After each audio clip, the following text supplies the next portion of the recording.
school shooting in Nashville comes on the same day a caller made fake active shooter calls to more than a dozen Rhode Island school districts, prompting fear and anxiety. The false threats called swatting.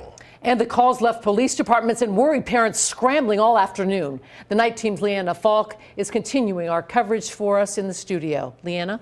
And Patricia, you weren't the only area to fall victim to this. I'm seeing reports of swatting incidents in at least 3 other states across the country. Law enforcement say it's a worrying trend, and what's worse, these calls are highly untraceable.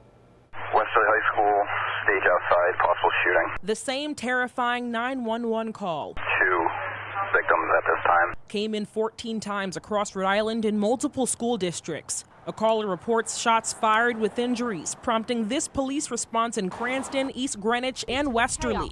I'm already an anxious person, so for me that was, just icing on the cake, really. Christian shared these messages with NBC 10 between him and his brother, an 8th grader at Westerly High School, letting him know there were police officers inside the school and he was scared, to which Christian responded, "I'm on my way." I'm going to always lean on the side of it possibly being real, so I wanted to make sure I was there.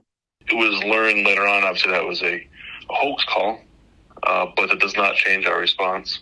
Chief Gingerella with the Westerly Police Department tells us these so-called swatting calls are happening all over the country. But while the calls are fake, the emotions felt from parents are very real. All I needed to hear was an adult say everything was okay, and I would have took their word for it. Justin LaPointe has 2 sons at Woonsocket High School. He tells NBC 10 he only received 1 email from the school district 2 hours after calls first came in for shots fired. I believe an email in that time just isn't sufficient. We reached out to the superintendent to find out why parents were notified after the fact, but have not heard back. Still struggling to cope with it. He's a little bit better, but I think it's going to be a couple days till we get back to reality. And from a drill to something much more serious, and he's just as aware as I am of what's going on around the country, so he very much knew it could be a potential real threat.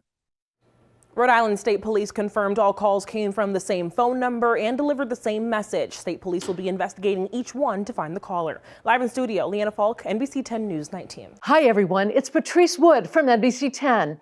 Thank you for checking out the NBC 10 WJAR YouTube channel. Click the links on your screen for more stories from across Southern New England. And don't forget, hit the subscribe button below and get notified anytime we post an update on YouTube.